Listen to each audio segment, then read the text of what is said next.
Hello, this is Alexander Siddig, and you're listening to Kneel Before Pod, and don't tune out. Kneel Before Blog presents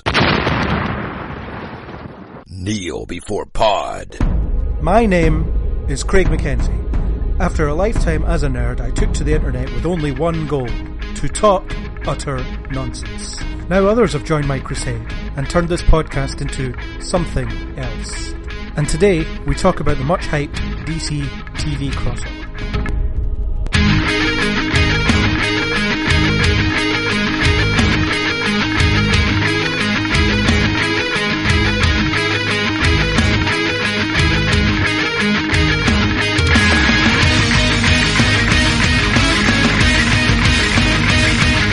Unfortunately, this team-up could only find one other hero to join, and that's Chris. Hello, Chris. Hello, Craig. How are you doing?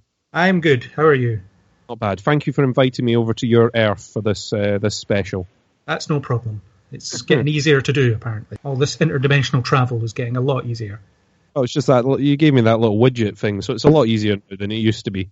That's it, yeah.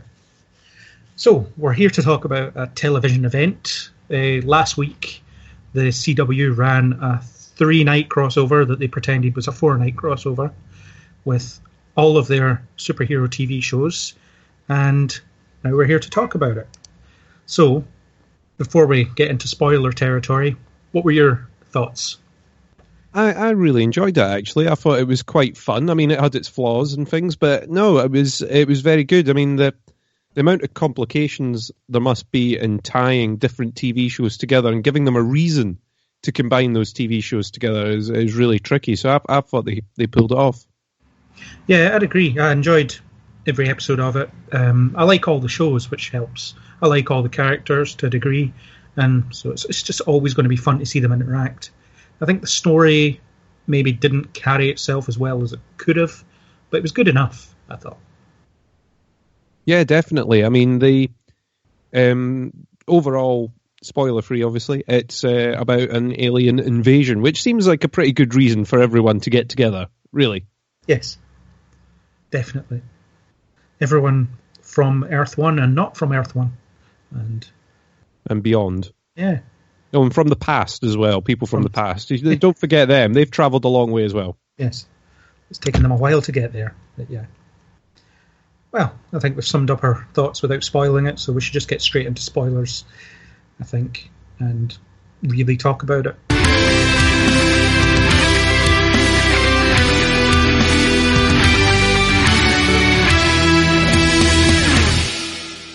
Now we're in spoiler territory, so the first is the story. How do you think it flowed? You know, how did it flow across the 3 episodes? Did it work? Did it not work? What worked? What didn't? I mean, there were a few bits of tie-in. Obviously, it all kicks off properly, really, in the Flash, in the episode there. And I thought it was pretty good, actually. I mean, it gave you a little tease, obviously, at the beginning when you see Flash and Arrow sort of having to fight off against who you thought they were teaming up with originally. So to kick off with that. And yeah, I thought the introduction worked quite well. The first episode was probably my second favourite episode of it, I think, really. Mm-hmm. Because it's sort of the excitement of getting everyone together and what it's going to be about. They cracked into the story pretty quickly with the alien crash landing. I thought it was going to sort of happen towards the end, that they would pull everyone together and sort of drag it out a bit, but they didn't. They got right in there. Yeah, it felt like a comic book story to me in the sense that, you know, there's some random reason for everybody to get together and they all get together. But I think the worst of these stories, they take, 2-3 issues or whatever to get everyone together. So the fact that everyone was brought into it within the first 10-15 minutes of the episode was really good, because there's no point in waiting around because there's only a certain amount of time to kill, and if they'd taken much longer and if it had just been the end of the episode where you get to see everyone interact, that would have been really disappointing. Yeah, because I was someone that had already seen the other TV shows, obviously, I was quite glad that they didn't do too much introduction time with each of the teams and the teams of characters round about. I was kind of worried that There was going to be a long period of sort of introductions to each of the characters. Now, I know that'll probably be a flaw for people that haven't seen maybe some of the other TV shows. If they haven't been watching Supergirl, or they haven't been watching Legends of Tomorrow, they might go, "Oh, hang on a second, I don't actually know who any of these people are, or I don't know who some of these people are, at least." Yeah. But for me, I was kind of quite glad that they just got sort of cracking with a bit of the crossover, really, rather than everyone having to be introduced to everyone else in quite a long period. Yeah, the impression I got was that they were just expecting you to go with it, to accept everything that was going on at face value, which was a bit strange because what was ostensibly a Flash episode resolved something or two things actually that was going on in Legends of Tomorrow. So if you're that one person that only watches Legends of Tomorrow, so you skip the Flash episode and then suddenly you're up at the Legends episode next week and there's things that have been resolved off screen that you've never seen, that's going to might be a little bit jarring. But the same way that there was Barry and Cisco's feud was resolved in the Legends episode of this crossover. So equally, if you're only watching Flash, you might miss that. I suppose they may have done some of that on purpose to encourage people to watch the other shows. In a way, because they're going to need to watch, really, if they want to find out why it resolved that way. Unless they're going to do a big sort of recap at the beginning of each episode now. No, they could do. Previously on all of these shows, this happened. Let's get on with it. Yeah. Previously in the universe. Yeah. But I think, doing a 3-part story is a good idea, I think, because at the end of the day, it's across 3 nights and they want to tell a bigger story. So why not just have everything feed into itself within the context of this 3-part thing? Otherwise, you get like the first crossover they did where, it was a Flash episode that had Green Arrow in it and it was an Arrow episode that had the Flash in it. But they didn't really connect other than some random lines here and there. No, I think that did work a lot better that way. I still feel it could have done with maybe a 4th episode just to not pad it out so much, but is to ramp up the tension even more maybe before the resolution. I mean, it's an alien invasion, and for me it felt very compact for an alien invasion. I know we sort of get the graphics on the telly sort of showing, oh, they're over London as well, and they're over here, but it kind of felt a bit of a smaller scale, despite the fact that it was supposed to be portraying this sort of invasion of the whole of Earth almost.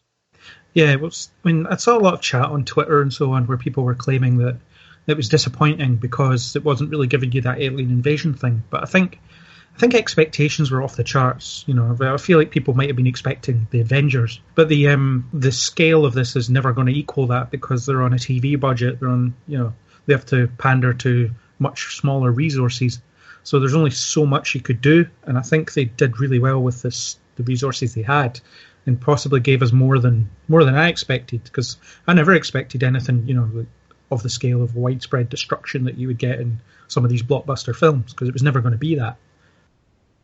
No, I wasn't so much expecting that kind of scale, but I wasn't, because the story sort of has in it that sort of worldwide coverage. If they had just sort of went, okay, they're attacking the States because it's the epicenter of, I would have almost understood it more in a way. Why it seemed a bit scaled down and why the response further seemed to be a bit scaled down. Yeah. Because you're only seeing this one team attacking over one city, apart from sort of at the very end, you've got sort of Flash and Supergirl having to try and get around as much of America as they can. Yeah. I was going to say tranquilize aliens, but that's not the right word. It's the complete opposite, to really annoy them with the little module things.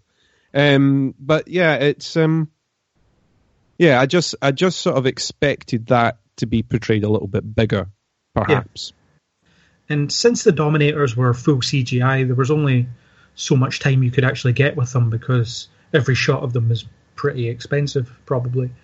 So very true, but I think they made them look proper menacing, though. Oh, they were good. Yeah, they did look good. I've always been impressed with the CG work on Flash, and maybe not so much Supergirl in its first season anyway, but definitely in Flash, Grodd and King Shark and all them. They always do a good job, so the Dominators did look good. And the reduced time meant that the characters had to carry it more, which is the right thing anyway. Yeah, the story, I think, went really well. There were a couple of bits in it where I was not disappointed. I just thought it kind of scaled back. It couldn't tell whether it was wanting to go further down the character angle. I don't know whether they were scared to put too much of what was going on within the sort of individual TV shows themselves across during the crossover, if you know what I mean. Yeah. So tomorrow, like you say, sort of solved a couple of character arcs in there. However, the Flash and Arrow seem to sort of scale back a little bit with what they put over. Well, I mean, the first and third episode were essentially about resolving Flashpoint in some way. You know, as in, it added a bit of scope to it, as in Barry's travel through time is what attracted them in the first place, which is fine, but I've not been too keen on Flashpoint. I think it's been disappointing, to say the least, but the fact that they ramped up the scope by talking about the effect it's had on everyone in the room while they all sort of gang up on Barry because he's been a bit reckless. So Diggle's like, you erased my daughter. You more swapped. Yeah. In exchange. You swapped my daughter for the son. And he doesn't really know the difference, but the fact that it happened feels like a bit of a violation, I suppose. Yeah. And then Cisco's dead brother, where he finds out that he was alive and well pre-Flashpoint. That's got a sting, you know, and it really does. It really comes across that it does. And the forgiveness part, it was a bit iffy, as in he was like, "Oh my God, I changed the timeline. I understand what Barry went through now. I will forgive him." Yeah, that seemed a bit of a rapid turnaround, and I suppose it was just needed so they could justify him going, you know, deciding not to turn him over to the Dominators. Yeah. You know, it seemed like that's the reason they had to fit that in. Otherwise, they would have had sort of Cisco there being the only person in the room going, yeah, send them away. Well, it would have been fine if Cisco's meddling had been maybe for selfish reasons, because that's what Barry's meddling was for. He wasn't trying to do it out of any kind of altruism. He was changing the past because he wanted his parents to come back, and then he only changed it back because he felt guilty. So it was all pretty selfish from his point of view. But for Cisco, it was saving the Dominator felt like the right thing for him to do. And then he feels like it caused the whole thing in the first place, which doesn't quite stack up, I don't think. No, it doesn't. I mean, I was still, by the end of it, a little bit confused as to why the Dominators had decided, we're going to come back again. I mean, because it seems like the whole thing was that, you know, one of the Dominators was rescued by metahumans and then went, no, do you know what, actually, they're going to be dangerous later. I'm going to come back and get on them. Yeah. You know, that kind of it confused me a little bit. Also, the fact that you've had this sinister guy in the background with the glasses on, waiting for his moment. Going, yes, I know the world's going to be invaded soon, and at that moment, I shall arrive and go, I know exactly who you are, and I think you deserve to be punished. I'm not gonna use my my foresight to do anything in advance of this. By my moment, when I get to that airport, God, are they going to have a stunned look on their face? Yeah, and it was the whole give us the Flash and we'll call it quits. I mean, that's fine. It's all well and good, but there should have been some kind of reaction to them refusing to do that as well. Yeah, I mean, it did have its points. I mean, in amongst all this as well, you've got the death of the president. Yeah. Which seems to get completely blanked over towards the end. It sort of happens. It's a big moment of shock when they sort of go into the rescue attempt in the first episode, and it completely fails. Not only do they get mind control, but the president is now dead. Yeah. You know, simply was there as bait, to be honest. So they were never going to rescue the president, but, you know.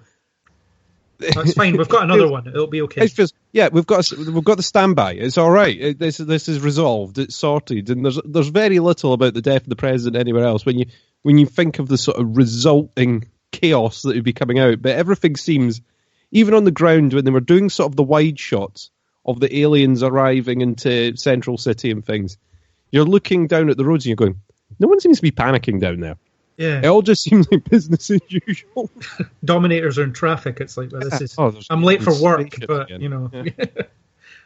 I hope they paid the congestion charge. If not, then that is, you know, there was sort of little bits like that made me think, hang on, what is going on here? But you know, it's really nitpicky actually, because I was having a lot of fun watching all these characters interacting, which I think is its main selling point, really. Yeah, I think a lot of these flaws only really stuck out at me on a second viewing when I was watching it again at the weekend. But it was, it was all pretty good fun, and it's one of those little, just like if you watch the Avengers, you'll be like, that doesn't quite work, that doesn't add up. But you're having so much fun with it that it doesn't really matter.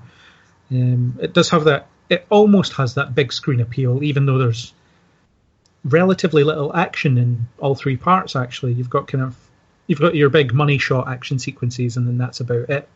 But they're all good action sequences. It just spends more time with characters chatting to one another, and it's always fun because it's characters that don't normally chat to one another. Mm-hmm. Yeah, it's seen a bit, and there was they still managed to keep the sort of comedy and things in there, the comedy elements, little sly lines and things, which I thought were brilliant.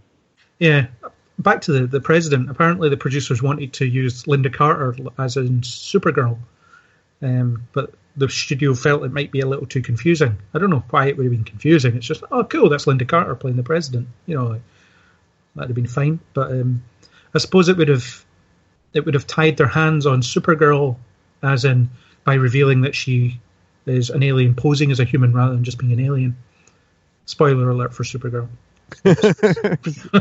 Hopefully you're up to date. If not, why are you still listening to this? We're spoiling everything for you. Albeit in the wrong order, but we're spoiling it for you. Spoiling it. Yeah, I can see how it would have tied their hands, and maybe they're planning that she is just an alien. But I don't know. But it'd have been cool if she'd turned up as the president. It would have tied the Earths together a little bit more, actually. Yeah. It would have been interesting, because you would have been second guessing it the whole time, wouldn't you? Yeah. I was actually expecting it to be her, but it didn't happen, so that's what it is. I think some of the most interesting stuff was the actual Flashpoint stuff and the different perspectives on it, because you had Barry feeling a bit sorry for himself because everybody doesn't like him, or a lot of people don't like him because of what he did. And rightly so. I think he screwed things up. And then you've got Oliver saying, I would totally do what you did. If I could go back in time and save my parents, sign me up.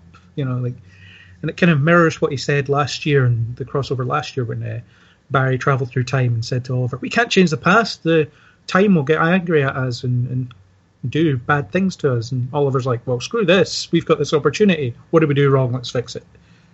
So I could believe that Oliver would save his father and save his mother and save whoever else he could. Well, that's the thing. I mean, in the middle episode, in the Arrow episode, you kind of get a chance to see that alternate timeline. Yeah. Through sort of seeing what would have happened if he didn't get on the boat and who would have been out, what would have been happening. It was quite nice to sort of see some of those characters back and see a little alternate vision. All false one that they were getting, but a little alternate.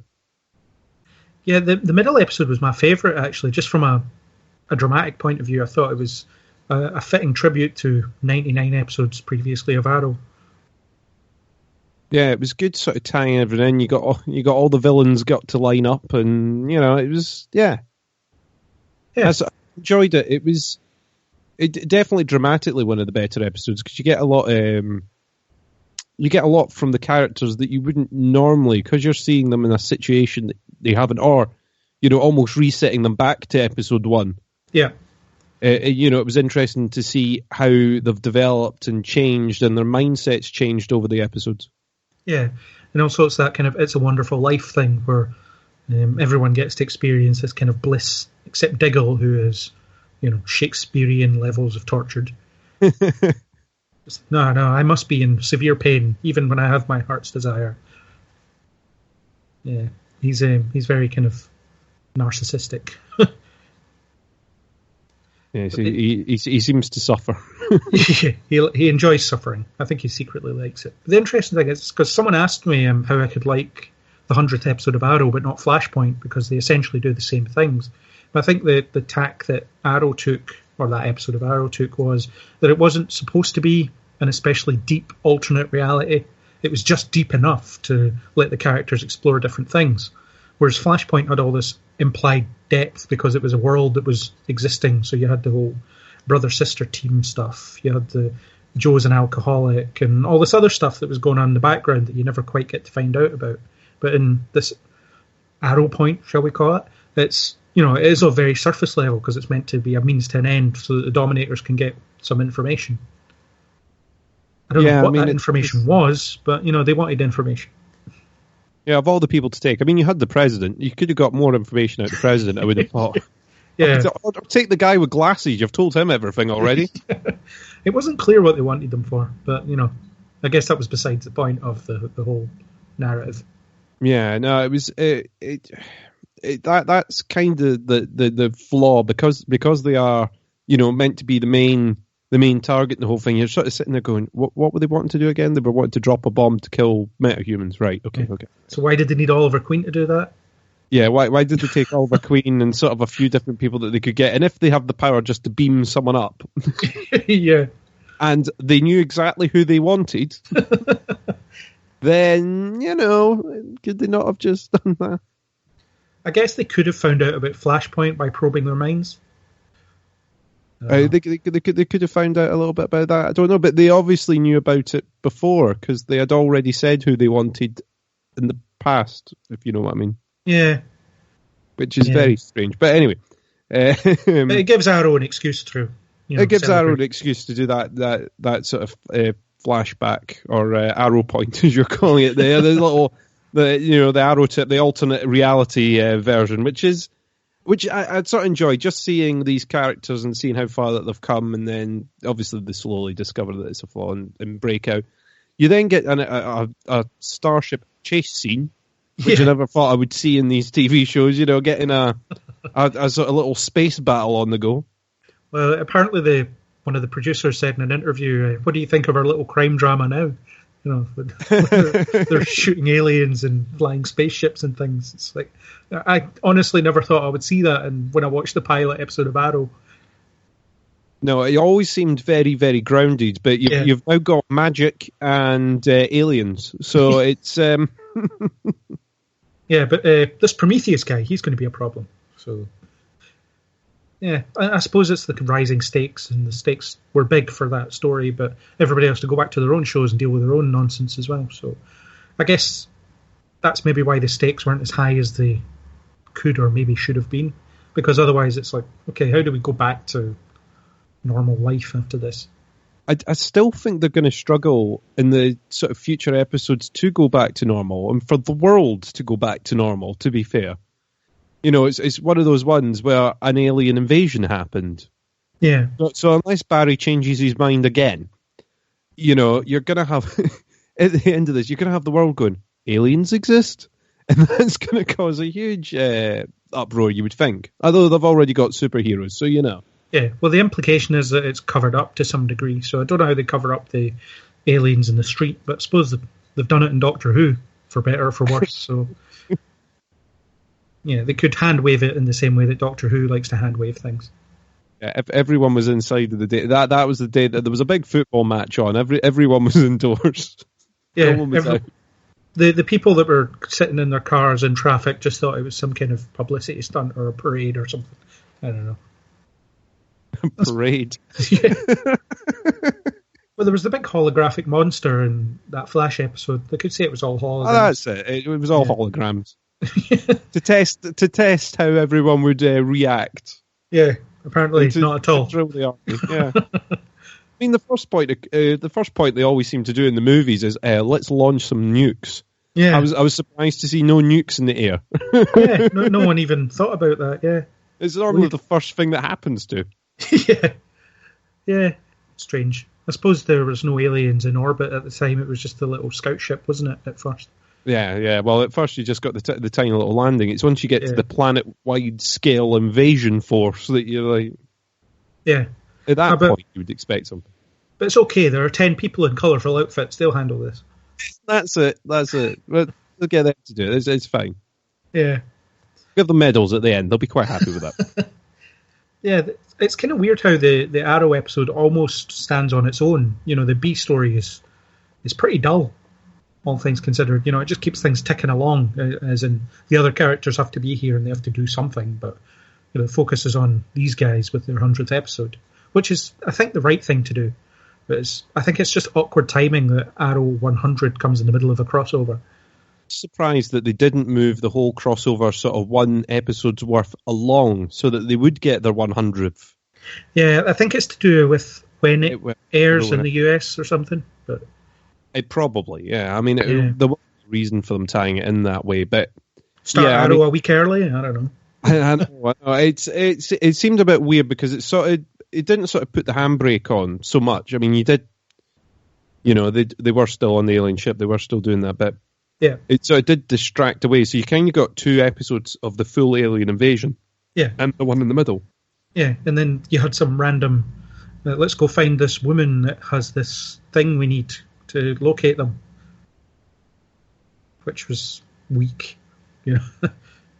It seemed a shame because it seemed almost a waste of what could have been actually quite an interesting villain. Yeah. Because it was dealt with so rapidly. They were like, oh, if it's that easy, why are they not doing this all the time? Yeah. Well, the Supergirl Flash tag team up thing was really cool. But even then, just with Barry and the Arrow, you'd think all the plot points would be solved in these things by now. Yeah. Well, I guess that's why Supergirl's not in that universe. Yes. And they did come up with a couple of excuses to bench her as well. Yeah. At times where you think, no, she's the obvious person you would take now. Yeah, although I didn't really agree with some of these reasons. Like when Oliver's like, I don't really trust aliens, so I'd be happy if you just sat over here for a little while. Even if Oliver's uncomfortable with something, he's always been really pragmatic. So he will always use whatever resources he has to hand. For instance, when he allied himself with Helena, even though she was completely unstable. Or Sarah when she first appeared, even though she was, very unstable as well. But he'll see a situation that needs to be fixed, and then he'll use whatever's to hand, even if it's not ideal. So even if he doesn't trust Kara, then he would probably, in a consistently written version of the character, would have not happily, we would have had her on along because he recognises the need for that power. Oh, definitely. I mean, it's she's your tank essentially. You can put her in any situation and she'd be fine. Yeah, and then when they benched her from what? They didn't do anything after that. They were waiting for the Wave Rider to come back. That's it. It seemed a bit weird, because and I suppose it's always the problem that the writers have got now because they've got so many of these powerful characters available to them. This sort of utility belt that when you sort of look at anything, you're like, oh, actually, they could solve this really quickly by calling Barry or by them now got the portal and all these sort of things that they can pull in. And this list of contacts, this ever-growing list of contacts available to them. That you would think all these things would be solved by now. So you've got the writers are probably gutted that they can't go back sometimes to those initial episodes where all they've got is a bow and arrow and a shotgun. Yeah. Well, I think they could have established that the Dominator's weapons could hurt Kara. I think there was the implication there because they could mind control her pretty easily. But, you don't ever see them use a gun against her or anything. Yeah, I did think the Dominators would maybe have known that she was Kryptonian and had some sort of weapon. I thought that would get rolled out at some point, or some sort of kryptonite styly weapon to disable her for a period of time. Yeah, I mean, even when they were on the roof fighting, they weren't using weapons. They were just kind of punching or clawing or whatever. But again, that might be a budgety type thing where they most likely, yeah, they can't have too much. And then also, if they make them too powerful again, then they bring up the problem of, well, how do we solve this? Yeah, well, Oliver used one of their guns that was hanging on a wall in a random corridor, so they do have guns. They do have guns, and apparently they're easy to learn how to use as well. Yeah, and hang in corridors, unguarded. Yeah. Yeah. Well, you've got an alien ship. You wouldn't think of anyone coming from outside, really, would you? No. There was all sorts of little flaws with that, I suppose. The whole, we've built this back door so that these people we've enslaved into our holographic matrix-like recreation can just leave if they discover it. We're not going to stop them. Yeah, we're not going to leave any guards in this room either. We're going to trust that the system we've put them in works. That laser beam is going to slowly edge towards them, and when it hits... and I'm off for a sandwich, so everything should be fine now. Yeah, we're going to stand in the corridor. Not the corridor outside, no, the corridor about 4 corridors away, and we're just going to chill there. We'll be back later. And we're going to leave our shuttle bay completely unguarded. Yes, and make sure it's pre-programmed to head for Earth. Yeah. So much... yeah, it's these little things that kind of need to happen to get the plot going. But I was kind of having enough fun with it that, it's something I can laugh about later. And if it was a bad episode, I might have been like, well, here's all the reasons I hate it, and here's some of these random little nerd nitpick things that solidify my position of hatred. That's the problem with doing these podcasts, is that I did really enjoy the episodes, and I make it sound like I didn't, but I sort of the flaws in them. Yeah, I'll need to rewatch them again so that I can, yes, I did like them. I definitely liked them. Or you watch them on the third time around, you go, oh no, I've just noticed something else. Damn it. No. Should have said that in the podcast. I should have mentioned that bit. But yeah, I think the biggest weakness, I suppose, for me was that it wasn't really a 3-part story. It was kind of a 2.5-part story. It sort of did take a couple of detours en route. But if you were watching the other shows and you weren't just sort of tuning in for the crossover, or you're a fan of all the shows, and I think there was enough to keep you watching and keep you interested in it. Yeah, I would say so. And I suppose the second episode does entirely depend on whether you're invested in the Arrow cast or not. And if you're not, it's going to be a bit of a slog, because it is all about them, essentially. It's also sort of a harking back to the past kind of thing as well, so you've got to be wild to sort of pick some of the references and things up. Yeah. I thought it was really good to see Laurel back. I think they should never have killed her, and I'm positive she's coming back. I don't think this death is permanent, because it'd be stupid to do that, but it was the way that Oliver was able to deal with his feelings of grief, and I think it's up to debate over whether he's really in love with her or not, but I think the fact that he was marrying her in his fantasy was to do with his guilt over losing her and not being able to save her, rather than taking it at face value. Yeah, I was kind of interested in whose fantasy it was. Obviously, it seems like it's Oliver's because he's getting married and everything, but then everyone else... It was a bit of everyone's, I think. The world was built around their shared hallucination of what they thought was good. And Thea's was apparently just, I'm all right with my parents being alive and running a nightclub. That's enough for me. Wants to be the Green Arrow. Yeah. Or, well, I think Diggle just wants to be suffering. Or like his subconscious need to punish himself for killing his brother kind of crept into this whole world.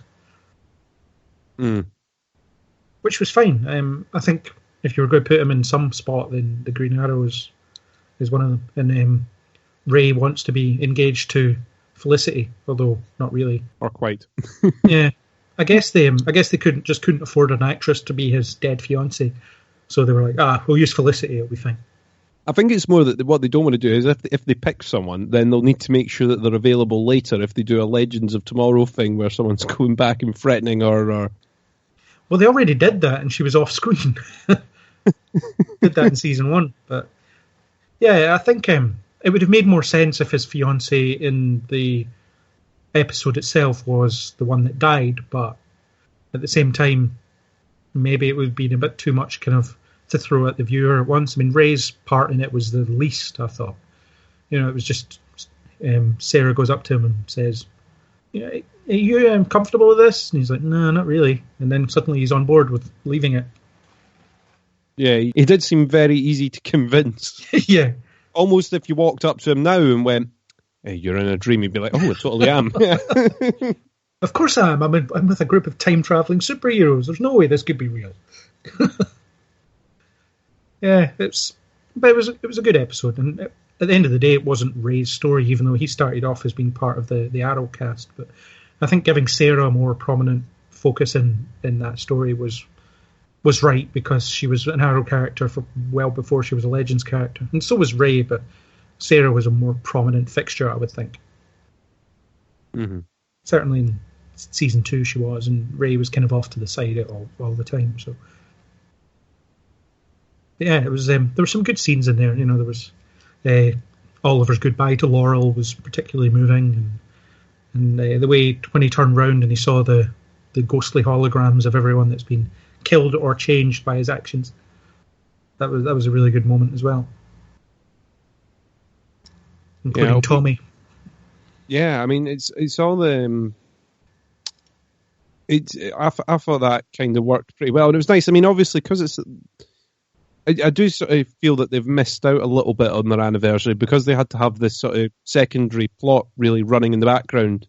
But it did give them the excuse to do the sort of alternate reality version in there. Yeah, otherwise it would have had to be like mind-altering drugs or something. You couldn't have that, or some kind of magic spell, I suppose. I don't know. But yeah, I thought that was the strongest episode of it. I think it was probably the weakest in terms of being part of the crossover, but the strongest written episode of television of the three, definitely. And I think the third episode was the most fun, where the Dominators finally attacked and they had to do stuff. I think it worked best for the crossover. I think the Arrow episode was probably, like you say, the better written and the better worked on. However, the third episode probably progressed the alien invasion a lot better than the others. Yeah. It did culminate in a fight on a roof, which, you're going to get with these shows, but and sometimes it looked like they were punching and kicking thin air a bit, but it was still a cool fight. It was a cool fight. There was a little bit too much posing, I found, by the end. It sort of felt like, did they do all these shots so that they could put them in a trailer somewhere? Yeah. Well, look, we need to stand in this formation so that it looks cool. Yes. Yeah, what's the best formation? Well, we need 3 people hovering in the background. Yeah, and it's a shame that Sarah gets benched to fly the Wave Rider because, the physicality of her action scenes are always really cool to watch. So the fact that she's sitting on a chair pressing buttons is a bit disappointing. Yeah, I mean, they could have put... Well, yeah, they've got enough people that they could have put in that position, but yeah. Yeah. Yeah, but she's the captain, I suppose. She was kind of missed out, but she is the captain, you're right, so...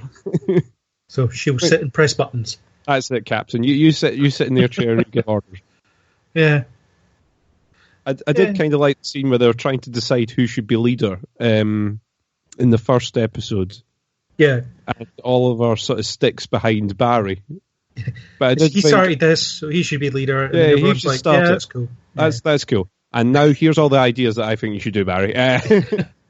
Well, yeah, then it was like, I think first we should, and then Oliver explains what he should do, and he's like, yeah, that. So yeah, Oliver was really in charge. I actually think Oliver would have been the better one in charge, I suppose, because he has the most experience with guerrilla warfare, I guess. Yeah. I suppose he ended up in charge in the end pretty much anyway. Yeah. I don't know why Barry wouldn't have just done that in the first place. Yeah. I mean, Oliver, over to you. And, yeah, I mean, what did you think of Supergirl's involvement? Because apparently they started writing the crossover before they actually knew she was going to be on CW. So, and there's kind of elements of that kicking about. I feel like, she does disappear for stretches of time for no real reason. Yeah, I mean, I liked having the character there. I thought it was, just pretty good for the crossover itself. But yeah, I do feel that characters like Supergirl or Superman are difficult to write in because when you put them in, they're too powerful, they're too strong in comparison, from martial arts experts to gods. There's a difference between the two, and she is pretty much immortal, and in this universe as well, there's no one sort of standing there kryptonite ready, which is the sort of token thing in a Supergirl or Superman thing to weaken them. Yeah. So I kind of get why it's difficult to write them in. I do wonder if one of Barry's first courses of action would have been to go over and get Supergirl in the first place. I have the feeling that he would have called Oliver and sort of got the Arrow team involved pretty quickly. Which he did. I don't think his first point of action would have been running over to get Kara. Yeah. Which he seems to do rapidly. I know he's owed favours and things, but I think that would have happened more in sort of episode 2, or maybe even in the final episode. Needing heavy weaponry. Yeah. But having her around for the whole thing was more of an asset, I think. And, obviously for budget reasons, she couldn't say, wait 5 minutes and I'll go ask my cousin if he's free. And this Martian guy we'll see if he's up for an alien fight as well. Very true. And here's one of our alien experts as well, who's got all the information on how to defeat them. Yeah. Yeah, it was... Yeah, there was that kind of stuff. I mean, there was all sorts of weird budgety things that were a bit confusing. Like, for instance, 2 of the Legends team were just not there in the first episode. And, it was hand-waved with the whole, we just left them on the Wave Rider, it's fine. And then on the... Oh, the little ship with us, so it's fine. Yeah, and then the third episode, it was, thanks for taking Thea home. It's like, what? Why did they take her home? I don't understand. Because she was well up for it, especially in the end of the second episode. She was like, well, let's kick some alien ass. And then suddenly it's, she's way home. Yeah, she's got other scenes to shoot that day. Yeah. I mean, I understand why they wanted the most of the cast who belonged to that show in a given episode as possible. So, the entire Legends team come out of the woodwork for the last episode, and the second episode was predominantly Arrow people, which means that you have to have the new team who are kind of useless. Yeah, the new, I'm still trying to grow in the new Arrow team, but that's for a separate discussion, I think. Yeah, I do like them, and I quite liked Renee's stance on I hate metahumans and now I hate aliens. That's quite good, but the fact that all Barry has to do is pull him out of the way of an energy blast, and then he's like, I like you now, is... I've changed my mind. Yeah, I've changed my mind. I just don't hate you now. I still hate metahumans, maybe. And how come he puts up with Rory? Even though he's not a metahuman, he's like magic bandages or something. Yes. It was... Yeah, having Team Arrow there was good in theory, but the fact that they didn't really do anything with them was a bit iffy.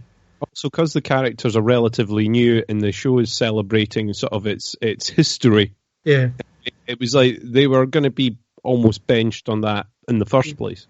Yeah, and the treacherous Artemis was nowhere to be seen. Yeah. For some reason. She just was busy that day.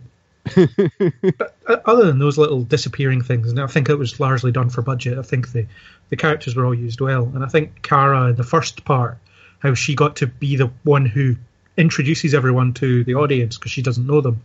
So she gets to go around and say, so you're Arrow, you're Atom, you're such and such, and you three are such and such.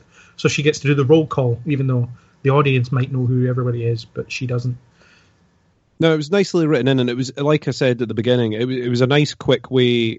I'm kind of glad in a way that they did get quickly round to get it all out the way, get everyone introduced, and then just get on with it. Yeah, and she was a big part of the wrap-up as well, which I quite liked, how she, the grin she gave when she told that guy he was reassigned to Antarctica was I want to use the word precious, but I might seem lame.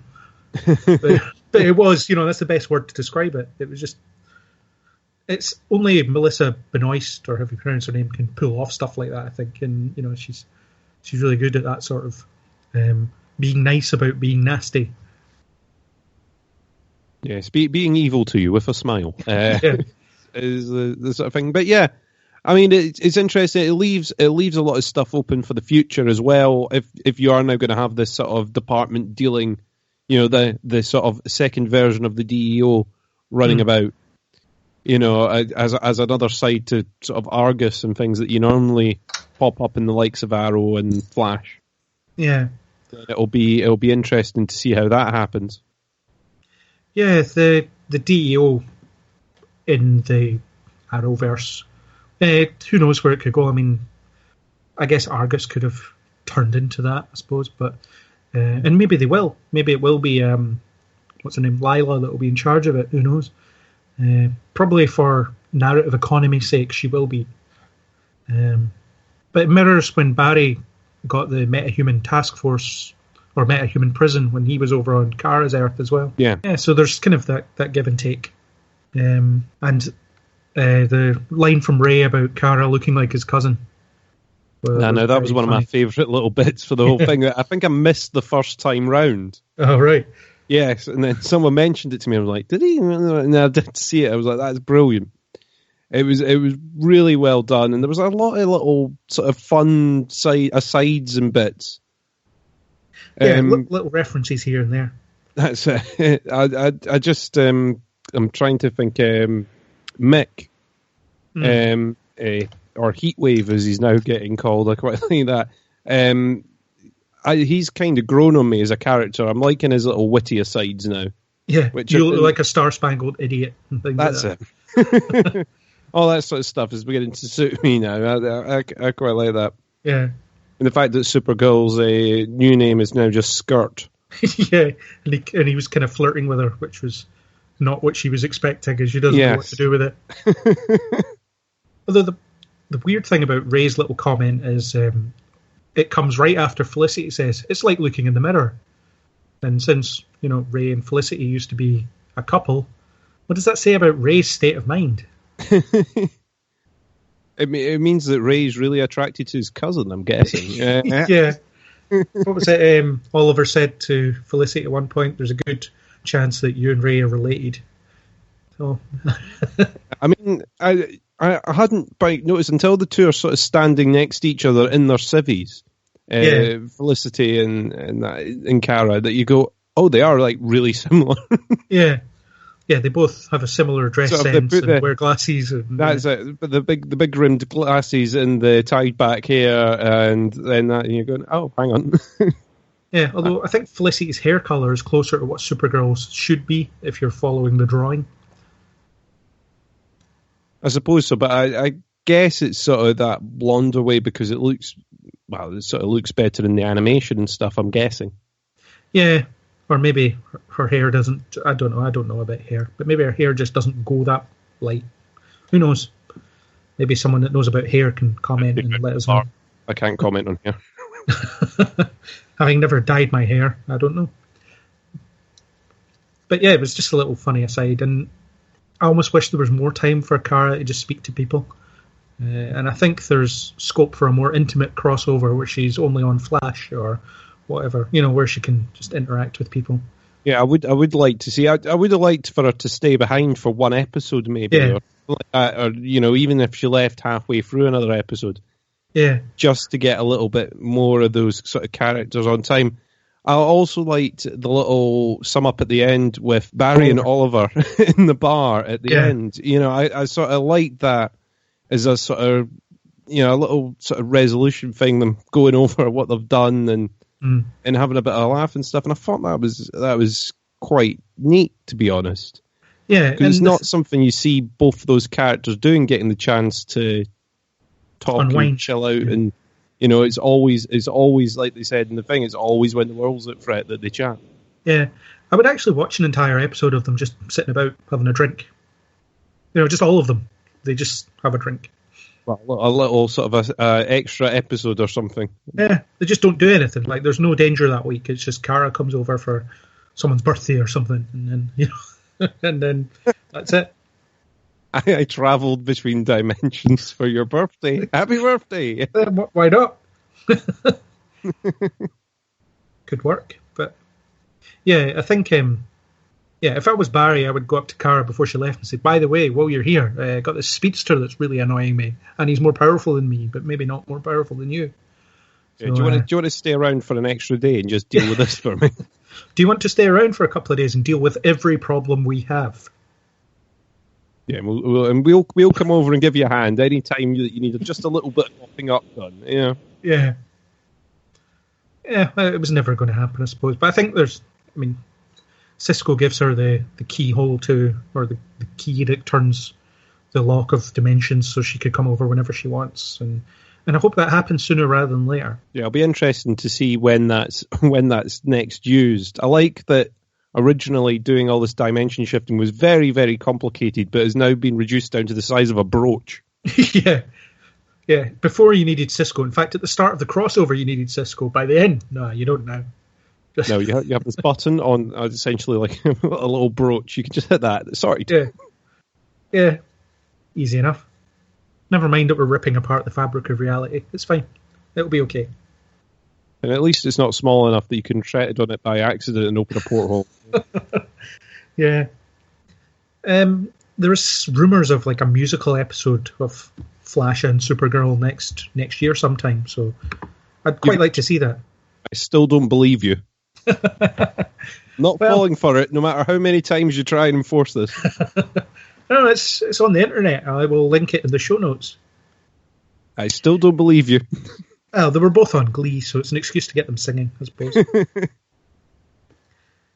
Yeah, I suppose there is the potential for her to solve all their problems, but it would have been quite cool if she'd stuck around for the mid-season finale and helped out with Savitar, because he seems like a bit of a problem. Yeah, I suppose it's like I said earlier on, if you have her around, it solves too many problems, and, you know, why would you do that when you can spend another 5 episodes over it? Yeah. Yeah, plus she has her own stuff to do. She has a will they, won't they with another alien and her gay sister to worry about and all this stuff. Yeah, she's got a lot to deal with. She's got a family crisis. She's off doing that instead. And she has to save her real dad, or her Earth dad, who's not quite so urgently needing saving, apparently. No, he's all right. He's going to solve it later. So he'll be fine. It's going to wait a few weeks. But yeah, guess onto the action sequences. There was, I think the first episode probably had the strongest action sequences, because you had Barry taking on all the people with powers and Oliver taking on all the people without, which gave you a lot of variety, I thought, because Oliver was never going to be able to take on Supergirl, obviously. That would just be stupid.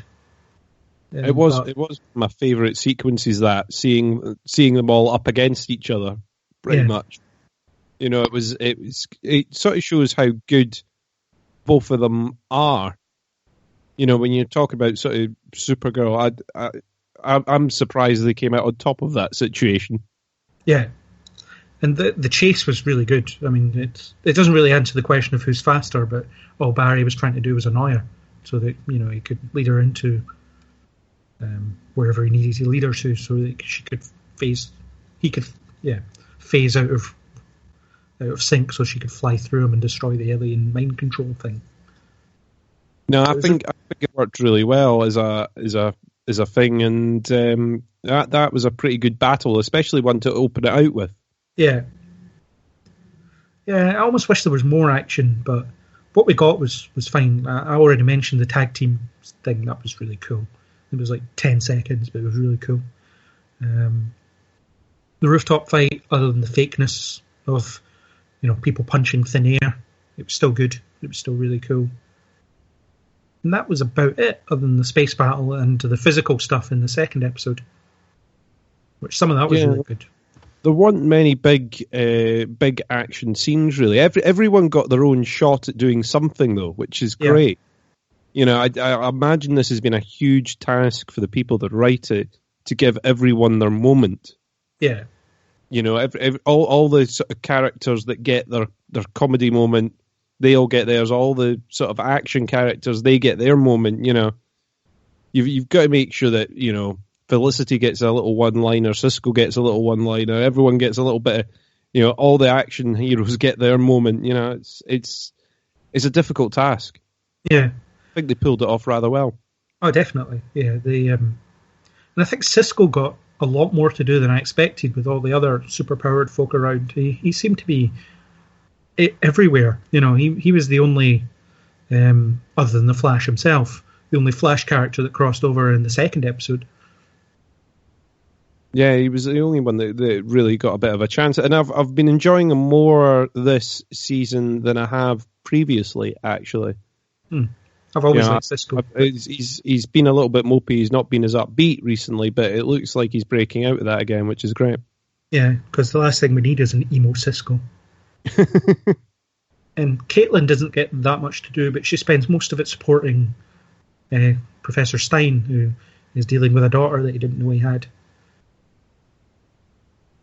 And I thought it was fine. It wasn't especially well developed, certainly not at first, but I quite like how it essentially boils down to his urge to be this deadbeat dad, I suppose. Yeah, I mean, I was It was an interesting turn, that, actually, because I thought, it's going to be a different wife or a different woman or something like that that's in his house. And then when it turned out to be his daughter, I sort of thought, that's quite a neat idea, actually. Yeah, I predicted it at the time. I was like, this has got to be his daughter. It's the only thing that makes sense. And I made sure to link to it in my review of the crossover episode to prove that I predicted it weeks ahead. Well, 1 week ahead, anyway. Oh, you show off. Yeah, well, it's one of those really obvious things, and I suppose it depends what they do with it in the future. Apparently she's a recurring role on Legends, but she seems annoyingly bubbly, I suppose. You know, everything she does is so big. You know, calm down, please, calm down. But it's quite interesting now. It's essentially about this guy who wants to shirk from his responsibilities because he's got this daughter that he didn't plan to have. So, you know, if you take away all the sci-fi stuff, that's what the story is, and it's quite an interesting one. And having Caitlin there with her own family issues is quite apt as well, I think. No, it sort of ties in well, especially when, obviously, Caitlin didn't know this is the daughter that he never had in the first place. You know, it's because all her memories are of that daughter. Yeah. Yeah. Yeah, Caitlin's always good with that stuff. And then you've got the whole, I might be Killer Frost again at some point, and it doesn't really go anywhere because there's no time. No, I mean, they don't have time to address every character. I do think that's one of the things that you probably would have raised with Professor Stein at some point, though. Yeah. I mean, she did, and then it kind of gets... Yeah. Oh, no, it's fine. Quickly passed on. We'll be here for you. I'll be in the 1600s, but I'll be here for you. Things like that. And you've got Wally as well in the background, furthering his desire to be a hero, which, you know, I quite like the whole, they're trying to protect him by stopping him from rushing head on into it, but have they met Wally? Yeah, I think it's predictably going to end with it all going disastrously wrong. Yeah, well, and then redemption again, yeah. I think Wally's going to turn into Savitar. That's what I think's going to happen. Is this another prediction? Should we be putting money on this? Well, maybe. Yeah, I'll go into a bookies and they'll be like, what's the Flash? We don't know what that is. I predicted it, but we'll see if it comes true or not. I think it would be the most interesting thing for Savitar to be, but I'm getting underwhelmed by everyone's a villain who's not on Team Arrow, and even if they are Team Flash, even. Yeah. No, there is a lot of that where every new character that's introduced, like, no, they're going to be a baddie. Okay, cool. So I predict 4 episodes until Wells betrays them. Again. Yeah. Yeah. I don't know. I mean, there's this iteration of Wells. I think I said when we mentioned the sort of TV shows before, but the ability of the guy to play all these different versions of the one character. Yeah. And the fact that we've now got the hippie offer version is just ridiculous, but he does it so well. Yeah, and when he's hanging around in the first part, just not really doing anything, it's quite funny. Hanging around the background, getting everyone coffees and preparing brainstorming meetings and team games. Yeah. It's quite funny how they keep alluding to all this stuff that Barry owns now that he's inherited Star Labs. It's like, I did like the subtle drop of, I own this aircraft hangar. Yeah. Oh, yeah. It looks suspiciously like the Justice League headquarters in the comics. You should totally do something with this. Yeah, maybe.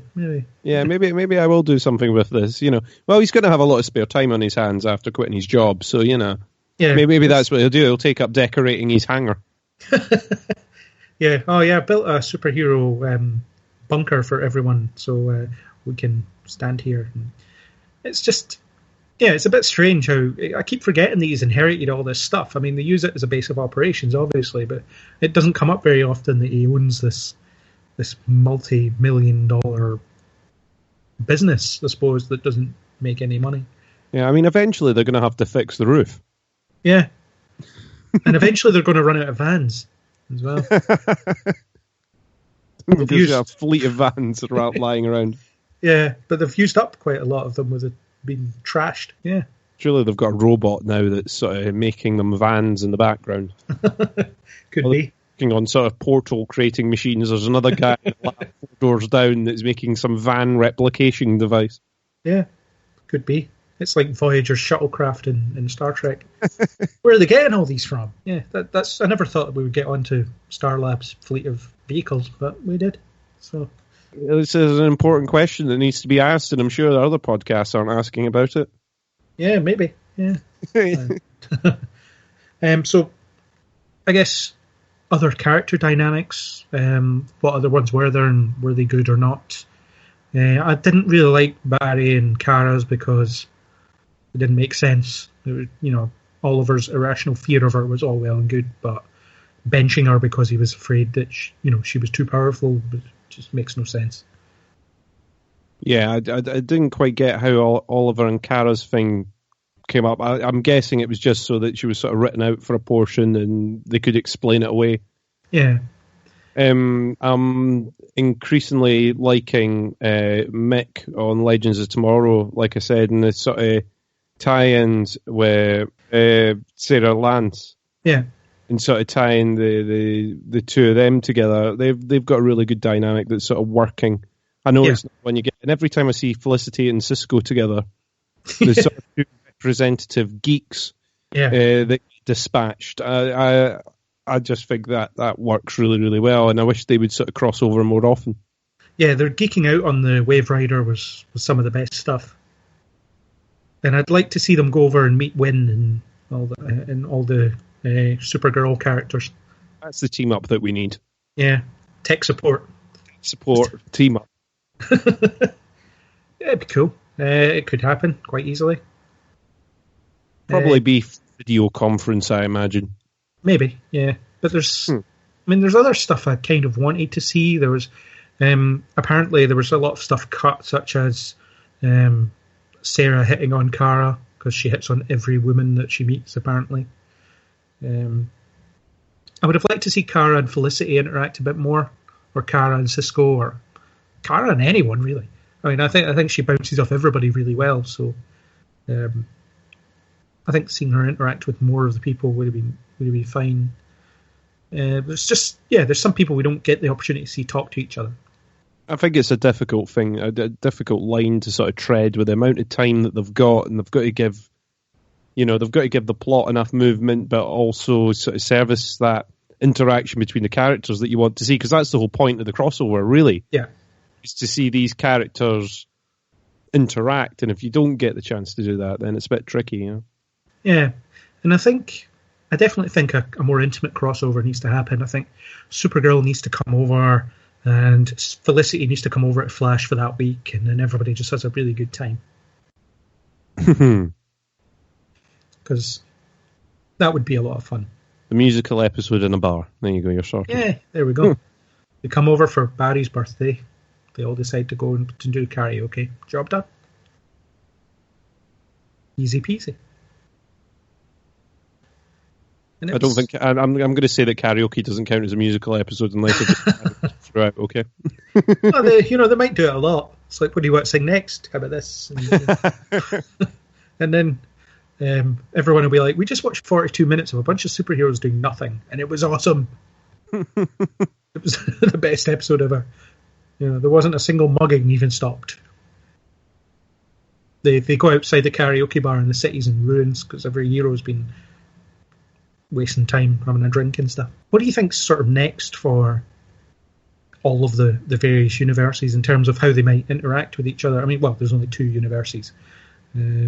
So we've already mentioned Supergirl should come back at some point, and she easily can, but what do you think will bring her back other than a musical episode? Or indeed bring other people to her?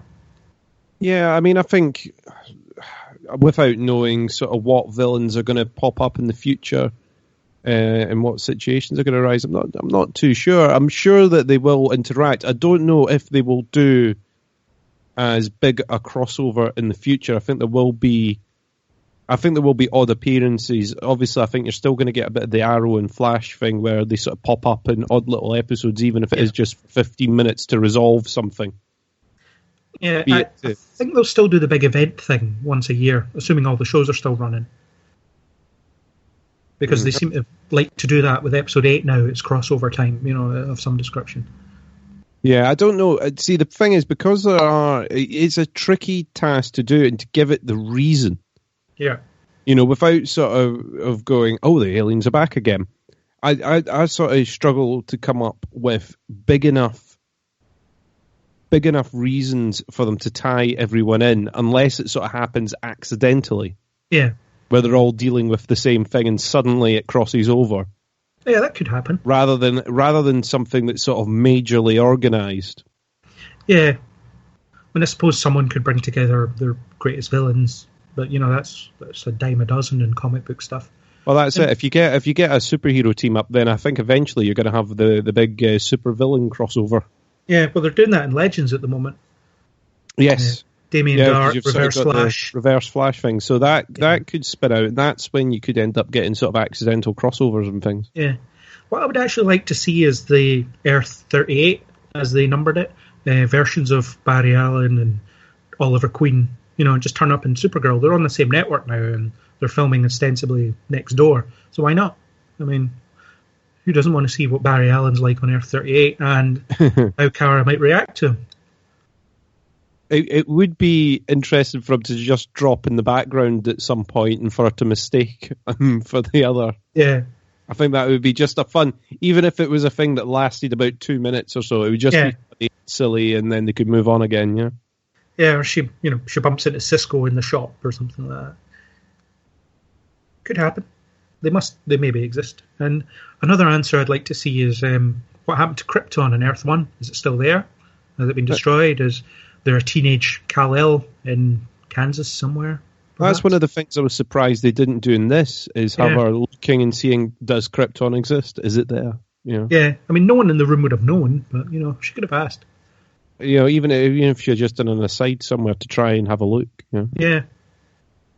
I guess that's something for a more intimate crossover again. But it's a burning question, and I'm surprised that Kara didn't wonder. Do I exist on this Earth? Well, obviously not, but maybe Superman does. Maybe he's a teenager, or he's maybe not decided to reveal himself, take up the mantle yet. Who knows? There's all sorts of possibilities. Literally a multiverse of possibilities. It's great. So I think we've beaten this to death. Just like the Dominators, we've shocked them into submission, and now they're leaving, which is great. We've blown up their little bomb thing. We've turned a little bomb thing into water. Yeah. Or transmutation, is that the word? Yeah. Yeah, there we go. We've transmutated the bomb thing to water. And new skill. Yeah. So, what are your final thoughts on the crossover after we've picked it apart? Yeah, after we've picked it apart. Like I say, I really enjoyed it. What you do is you end up, if you're doing something like this, you do end up sort of picking, it's easier to pick bits that you didn't like than it is to sort of pontificate about the things that you did. But yeah, I really enjoyed it. I liked seeing all these characters interacting. I would have liked to have seen a bit more sort of the characters crossing over, the ones that don't normally deal with each other as often. Yeah. I think a bit more mixing up would have been good, but apart from that, really, really good. It's always tricky when they're trying to mix all these things and not interrupt the main storylines too much at the same time. So, yeah, I think a job well done.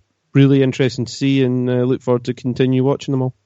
Yeah, pretty much the same for me. Like what you said earlier about the fourth episode might have given them a bit more breathing space to develop some things a bit more. And, I really think people should stop talking about it as a 4-night event, because the Supergirl episode was not a tie-in at all. Well, it was a little bit, like 30 seconds of it or something. But maybe if the Supergirl episode had truly kicked it off, it might have been a bit more, I don't know, roomy, I suppose, is the word I'm looking for. So I can see why they did it with Supergirl, though, because it was still her episode, and she was the outsider, the newbie to that universe. So keeping her own plot and her own story was probably fine, but also probably part of the whole writing thing, because they didn't know they were going to get her until the last minute. They just had to sort of retrofit these things in. Yeah, but billing it as a 4-night crossover is a bit cheeky, because it's kind of not. Especially when the scene that's in Supergirl is also in the Flash episode. But I really enjoyed it. I like seeing them interact. I can't wait to see more. And I think it was a huge success. If not exactly as monumental as people wanted it to be, but still a lot of fun. Kind of way above average for these shows. And I thought the Arrow 100th episode was the strongest part of it for me. Yeah, that's my final thoughts. So, I will thank you for coming over from your desolate Earth to join in this long discussion. Thank you very much for having me. Well, if you'll just hop back in this portal using this handy little remote control. Oh, thank you very much for that. I might use this in the future. Yeah, maybe. We'll see. Tread on it by accident, either. Tread on it by accident and open up a portal that grows exponentially until it destroys the universe. That's what to do. Anyway, I shall bid you good night. Good night. Good day, good morning, good afternoon. And good evening, and all the goods. And that was it. Another successful team-up that covered a cosmically small part of the DC multiverse. Thanks to YouTuber nstens1117 for providing the music, and if you liked what you heard here, then please subscribe to us on iTunes or any major podcasting app. I hope you join us in the next Kneel Before Pod.